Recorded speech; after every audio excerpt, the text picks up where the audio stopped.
Hello and welcome to FPL Mate, your best mate for fantasy Premier League content for the 2021-22 season. My name is Dan and today we are doing a team selection video for Game Week 36, the video where I'm going to be showing you my scores from last week, my new rank, although you may have already read it in the title or thumbnail. We'll talk about that in a moment. We're going to be talking about my team as well for Game Week 36, the biggest double game week of the season, how I'm going to approach that, particularly as a person with no chips. What transfers am I thinking about making? Who am I thinking about captaining? Etc, etc, etc. So, guys, lots to talk about today. I hope you do enjoy this video. Please do leave a like if you do, and please do subscribe if you are new around here, particularly if you want to follow me to the end of this journey of this just crazy season. You're not going to want to miss this one.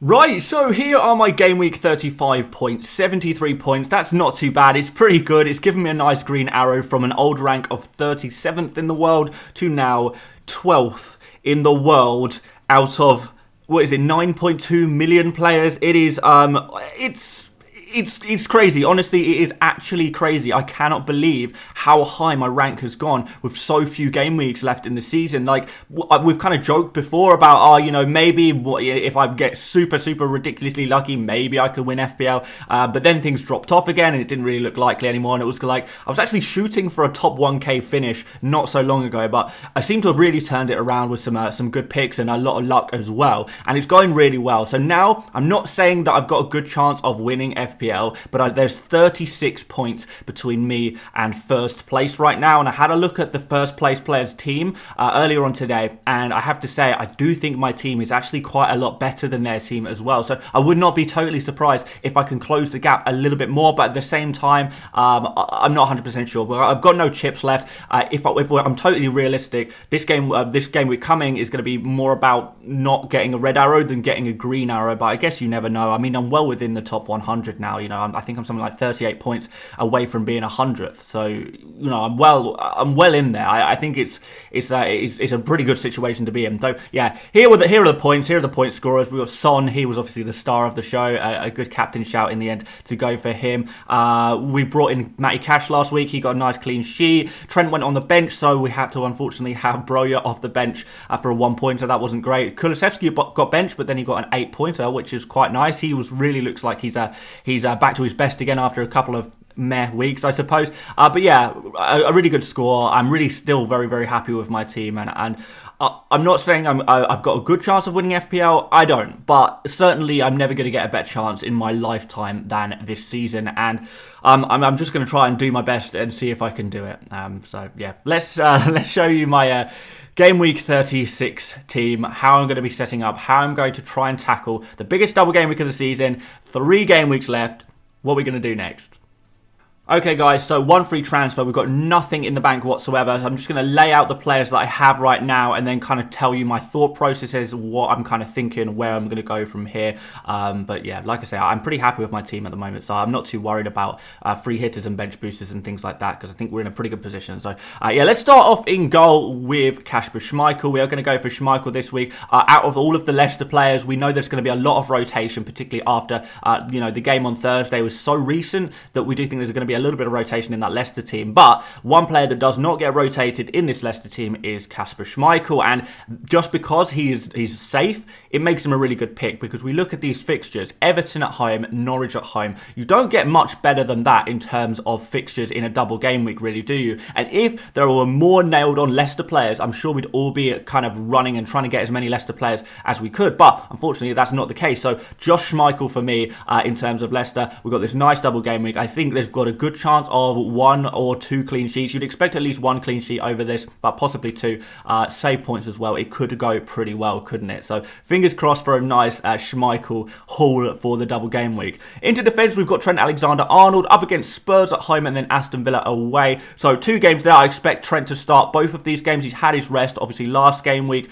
So for the rest of the season, I would say Trent is pretty much nailed on for the rest of the season, which is a really good thing with knowing how good Trent is. Spurs game, I'm not sure if there's going to be a clean sheet there or not, to be honest. I do think Spurs can score against Liverpool, but certainly in that second game, Liverpool will be looking to get a clean sheet, and also they'll be looking to just go out there and score as many goals as possible. Man City are trying to score as many goals as possible as well. We know that this title run could end up going down to goal difference, because the 2 teams, Liverpool and Man City, are just so close right now, so they're going to be going at it hammer and tongs. Trent I have full faith in for the rest of the season now. I'm really, really happy with this pick. What an amazing player he's been all FPL season. And Tottenham and Aston Villa, it's not the most amazing double game week, but it's good enough where a player of the highest caliber can do something. Now, I've got Robertson in here next, which is a player I'm not so convinced by. I'm not saying I dislike Robertson, but I'm not as convinced as I am by Trent. You know, Robertson has been doing really well recently. Don't get me wrong. If he plays, I would say that he's on par, potentially even better than Trent at certain moments,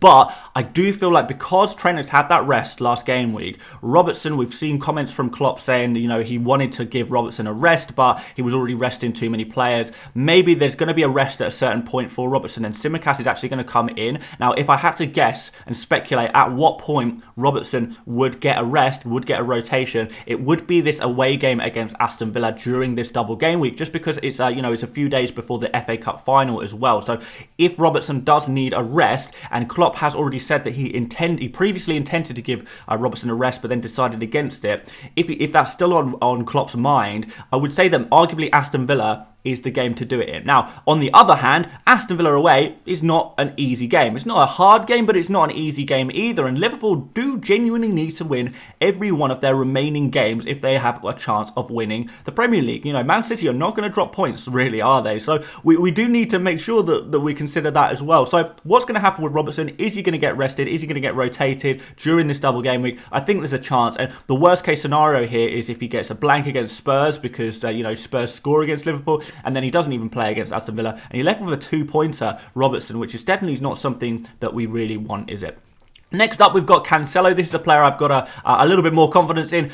City obviously kind of lacking in the fullback department at the moment, so Cancelo is going to have to play. City also out of the Champions League now, which means that the Premier League is all that they've got left to play for. They've got to do it in the Premier League now. That's it. Otherwise, it's a disaster of a season if they bottle the Premier League as well. It's going to be go down as a really bad season, I think. But Newcastle and Wolves are two fixtures I really like from a defensive point of view. I know people are kind of targeting Man City attackers at the moment, and I kind of understand that why, but I actually, if I'm looking, what do I like these Man City fixtures more for, attackers or defenders? I actually like it for defenders a little bit more. You would say that in these two games, Newcastle at home, Wolves away, for a Man City, the best defence in the league, you would hope for 2 clean sheets here, and you'd be disappointed, I think, with anything less than 2 clean sheet points here. So a 12-pointer is kind of the baseline for, well, the expected baseline for a Man City defender in this game week. So in that sense, that's absolutely fantastic. That's exactly what we want from our defenders, exactly what we want for our double game week defenders. So I think that's pretty good, to be honest. And I'm kind of hoping that Cancelo can just keep those 2 clean sheets. And yeah, in honesty, I'm kind of jealous of people who maybe have more Man City defenders in their team, because I think they could do pretty well this game week.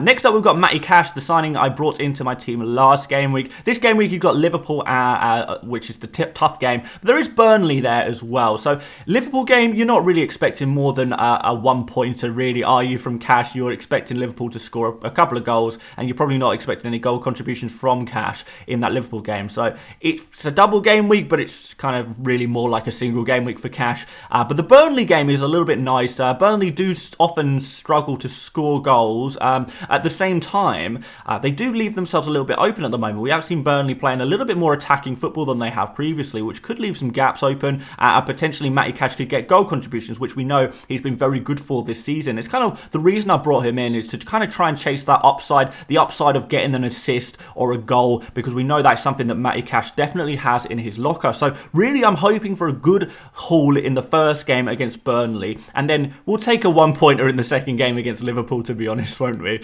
Into midfield, we've got Mo Salah, the star of the team, the star of everyone's team right now, I guess, unless you're me, in which case the star of my team is probably Son, really, isn't it? But yeah, we've got Salah. Again, Spurs at home, Aston Villa away. Salah is very goal hungry right now. Liverpool want to win the quadruple, and Salah wants to do it at this club.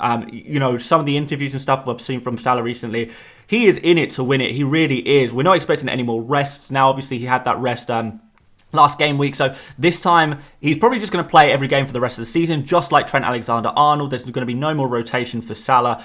Let's see if he can deal with it. I'm sure he can. But yeah, Spurs, I would say that there's every chance of Salah scoring goals against Spurs. You know, I wouldn't not be doubtful about that one at all. You know, I would prefer Salah against Spurs, to be honest, maybe than against a team like Aston Villa, to be honest, or certainly, you know, versus a team like Newcastle. I prefer, you know, this game for Salah against Spurs is better than the away game last week against Newcastle, if you look at it that way. So I do think there is opportunities for goals here. Aston Villa game, a little maybe just as tough as a Spurs game for an attacker, to be honest. Let's see what happens there, to be honest. I'm not really sure. You know, well, you don't really know where the goals are going to come from, but you do expect that Salah is going to be a big part of it. I have a good feeling about Salah this game week, whether it's a penalty, whether it's you know, a counter attack or something like that.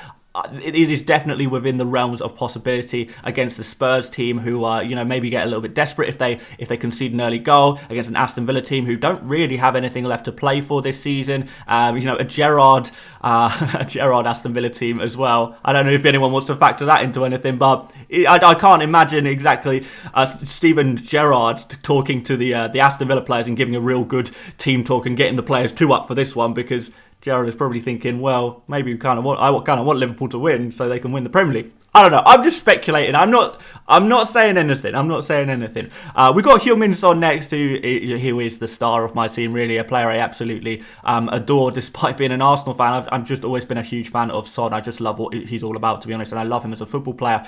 Wish he was at Arsenal. That would be quite the dub. But we've got Liverpool and Arsenal, which on the face of it seems like a pair of difficult fixtures. But Son's counter-attacking play, I've spoken about this a lot in videos this week. His counter-attacking ability and his 1v1 ability is perfectly suited to go up against a team like Liverpool. Against Arsenal again are going to be a team who probably has more possession than Spurs, which is going to again allow Spurs to go on the counter-attack and do the business. We're probably going to see Kane drop quite deep in these games and actually, you know, basically sacrifice him for the benefit of Son, playing those balls through to Son, and it's going to really benefit him. But because I've spoken so much about Son, I've spoken so much about him this week, I think we'll just move on to Mason Mount, who is got games against Wolves and Leeds. Now, Chelsea crucially do have a FA Cup final just a few days after the Leeds game. So I think it's kind of common knowledge by this point that during the Leeds game, Chelsea are going to rotate their players. Now, the thing is about Mason Mount is if Chelsea don't rotate all of their players,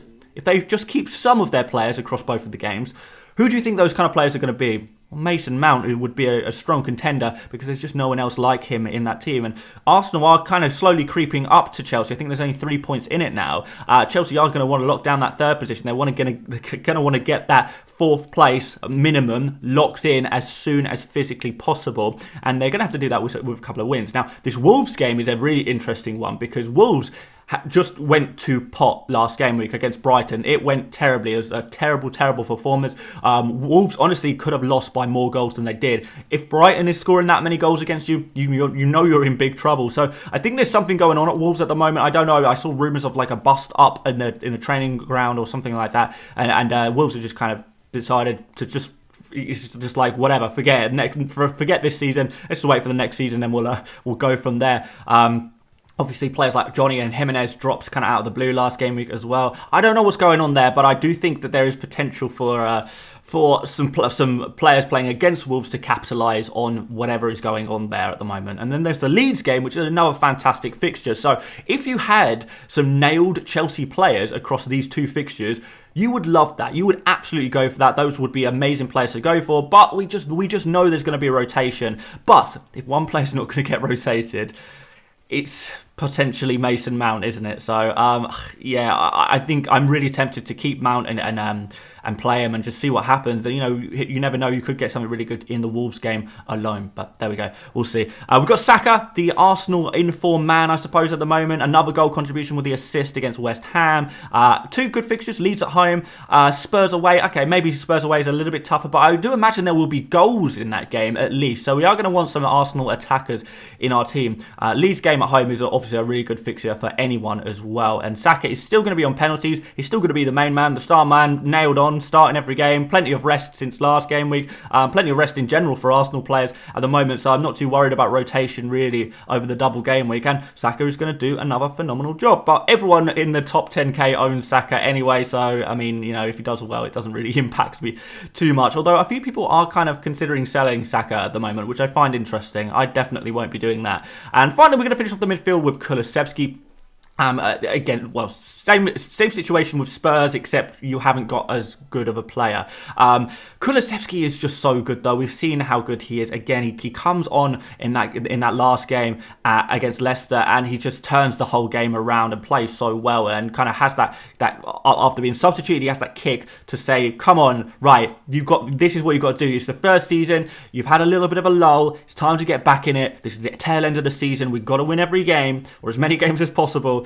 And let's see what you can do. And he proved once again that he is a fantastic footballer and certainly one of the signings of the season without a shadow of a doubt. Now, Liverpool game, I know it's going to be tough. Like I said, though, I do think Spurs are can very much score against Liverpool. And if I had to bet on who was going to be involved in those goals, well, Son would be first. After that, it's kind of a coin toss between Kulusevski and Kane, which is a nice situation to be in, where you're kind of comparing Kulusevski to Kane in terms of what you expect from them. So, in that sense, I think Kulusevski is potentially possibly get a goal contribution against Liverpool. You know, I wouldn't be backing the defenders, but the midfielders, attackers, I'm okay with. And then Arsenal, like I say, I think this could be a bit of a thriller. I'm really looking forward to this game, to be honest. It's going to be arguably one of the biggest games left this season. You know, potentially deciding who gets that fourth spot in the Premier League and qualifies for the Champions League. So it's going to be really interesting, for sure. And I really do like Kulusevski as a player. I think he's very good, so he's going to be staying.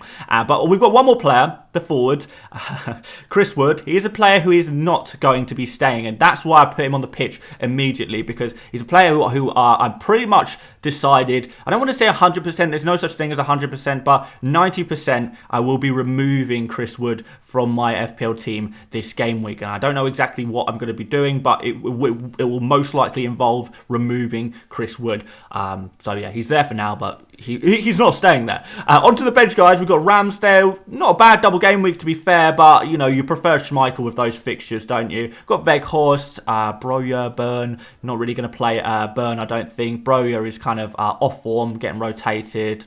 Single game week players anyway. So yeah, that's not really going to happen. So that leaves me with this team. One free transfer, nothing in the bench, and we've got all double game week players but one. Only Chris Wood is the player who does not play a double game week this week, and we want to get a full team of double game week players. I mean, that's the goal, right? That's the aim of the game for this game week. You know, whether you're on a free hit, whether you're just using your transfers, you want to have 11 players with a double. If you're on bench boost, you want to get 15 points with a double game week, 15 players with a double game week, which is a little bit harder. Luckily for me, I only have one player to replace, so I can actually do this pretty easily.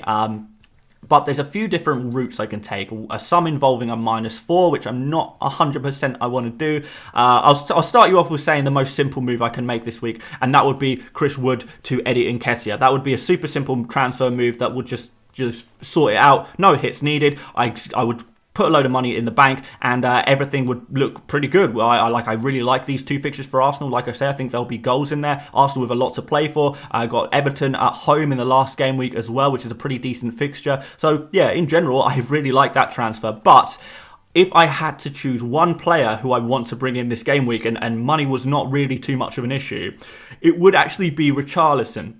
Richarlison is the player I want, and I kind of envy you guys who could get in Richarlison a little bit easier than I can, because if I want to get in Richarlison, I basically have to free up 1 million. I need to find 1 million, I need to take a -4 and downgrade one of my other players. And I look through this team and I think, I like all of these players. I really do. There is not, certainly in my first 11, there's not really someone I'd be willing to sacrifice, to be honest. I like them all. I mean, I could think about downgrading Robertson. If I think he's going to get rotated, we could go down to a Matip, who I think will play both of the double game week games, or we can move to Laporte or Diaz from Man City. We can move to a Marcos Alonso, another player who I think could play both games for Chelsea, and I like the remaining Chelsea fixtures as well. So maybe I could go downgrade Robertson to one of those players. That is an an option. Other options are to, well, I'm sure a lot of you guys will be looking and saying, you know, maybe downgrade a Mount or a Kulusevski to a Gordon and get two Everton players, two players with double game weeks. I've looked at that, honestly. It's a consideration, but it's not, again, it's not something I'm happy to do. It's not something I'm comfortable to do because, you know, just like Robertson, if I sacrificed him this week, then I wouldn't have Robertson for Southampton and Wolves at home, and I really want Robertson for those fixtures. If I sacrifice Mount, what if Mount plays both games? What if Mount does really well in that first game? And then after that, Leicester at home, Watford at home. These are two fantastic fixtures. Same with Kulusevski. The fixtures are not great this game week, but I do think there's potential for goals. And then after that, Burnley at home, Norwich away. Two really good fixtures, a team with lots to play for. So these are players who arguably I could sacrifice, take a risk and sacrifice, but is it worth it? Is it really, really worth it when Nketiah could do just as well as Richarlison this week? The other options is I go to my bench. I go to my bench and I downgrade someone else. I could downgrade Ramsdale, for example, to just a cheap, like 3.9 million goalkeeper and just play Schmeichel for the rest of the season. If I'm looking at Ramsdale and being completely honest, the only game I would really think about playing Ramsdale in between now and the end of the season is that final game week of the season at home against Everton. But then I've got Schmeichel who can play at home against Southampton there instead. So it would not be a major loss to lose Ramsdale. Weghorst I don't think would be a major loss. I'm not really looking to play him for the rest of the season, even though he has a double game week next week. I'll probably still bench him anyway. So he could be downgraded to Mateta potentially. I'm not really feeling that one anymore, to be honest. I was thinking about it, but not so much anymore. I could downgrade Weghorst to João Pedro. I can't afford to go Weghorst down to Nketiah. That would leave me short of the funds to upgrade Wood to Richarlison. So that's not going to happen. But maybe I'll go for a João Pedro, or maybe I'll just take him down to a 4.5 million forward and just free up as much cash as possible. And that's pretty much my only options. If I want to get Richarlison, I can either do something boring and just downgrade a bench player like Ramsdale and Weghorst. Doesn't really feel very progressive if I'm being honest. And I do want to, if I'm going for first, I do feel like I have to go for something a little bit more exciting, a little bit more risky, a little bit more amazing. That could be an absolute masterstroke. But downgrading a bench option to a player who is not going to play for my FPL team for the rest of the season, it's not really exactly doing that. I could take a risk, take out Robertson and go for Matip and hope Matip outscores Robertson by a significant amount, and then it would probably end up being worth it over the course of the season. I could take a risk and say, maybe I think Mount is going to get rested in the Leeds game, and maybe Mount is going to get rested in the games after that as well. Or maybe Chelsea are going to play very, very badly, or maybe Wolves are going to turn up in this game. I'm not convinced that's going to happen though. I can maybe take out Kulusevski and just say, look, it's a difficult double game week for Kulusevski, and maybe I'm not confident in that one, but I don't want to do that either. So you guys kind of see my predicament, don't you? If I want to get Richarlison, I have to either make a major sacrifice in my team, well, take a major risk in my team, or make a very, very dull and boring move and just downgrade someone on my bench. Now, the other option, like I said initially, is to just go to Nketiah. So for the purpose of this video, guys, just because I just cannot figure out a move to get Richarlison, I can't figure it out. I mean, there is options. I've identified a lot of options, but I'm just not happy with any of the options, really. Whereas this move, just to do this, Wood out, Nketiah in, there is no issues with that one whatsoever. I'm confident Nketiah is going to play both of these games. Yes, I don't have my desired transfer target of Richarlison, but I don't have to take a -4 this way. I don't have to sacrifice anyone this way. And actually, that's really not bad. Now, I guess the question I really need to ask myself is, do I think Richarlison is going to outscore Nketiah by 4 points between now and the end of the season? I'm not really sure if that's going to happen or not, to be honest. Another thing about Richarlison, if I was to go for him, is that he plays Arsenal in Game Week 38, so I probably would be looking to remove Richarlison by the end of the season, whereas Nketiah, I can play against Everton at home. There you can see it in the Game Week 38, so again, there's another benefit there. So I'm not sure what I'm going to do, to be honest, guys. Like, if I'm real, even if I knew what I was going to be doing, I would probably be keeping my cards very close to my chest. Just because I want to win FPL, and you can't win FPL by telling everyone exactly what you're going to do. Yeah, do bear with me for the rest of the season. But genuinely, guys, I don't know what to do. So if any of you guys have any suggestions that perhaps I haven't thought about yet, I would love to hear from some of you guys what you've got for me, really. But yeah, that's pretty much my team. That would be a very good team to take into Game Week 36, and I think this team, as it is, without any hits, scores very well. I would just have to hope Richarlison either gets banned or injured or is already injured or something like that, which who knows? I mean, it's a possibility, I suppose. It really would be a big bet to take, so wouldn't it? Captains, guys, no need to talk about this one too much. Salah captain is just... it's just not really the game week to try and take a risk on captains, I don't think. I mean, I have been tempted to captain Son as a real differential and just go for a huge risk, just because, you know, if I want to win FPL, I do have to take some risks between now and the end of the season. So Son captain is something I thought about, but it's certainly not something I'm convinced by. Salah seems to be the sensible captain choice for this game week, and maybe in game week 37 and 38 that would probably, if I'm honest, be more sensible times to take a risk with a captaincy. So yeah, Salah captain, Son vice captain, that looks pretty good to me, and there's the team. But yeah, like I say, guys, if you have any suggestions of what you would do in my situation and that perhaps I haven't thought of, yeah, I would love to hear it from you guys. I really would, because I'm sure there's a few very good FPL managers watching this video right now.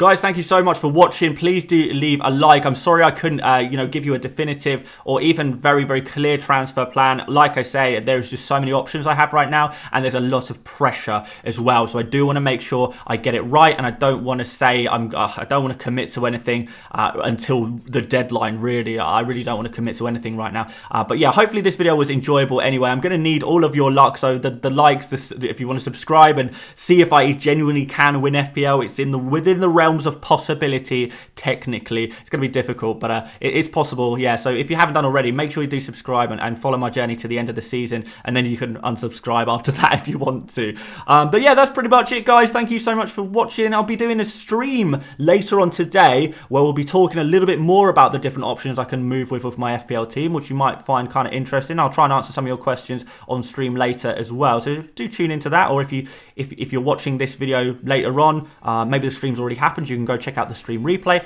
And that's pretty much it, guys. Thank you so much for watching, and I will see you later, mates. Bye bye.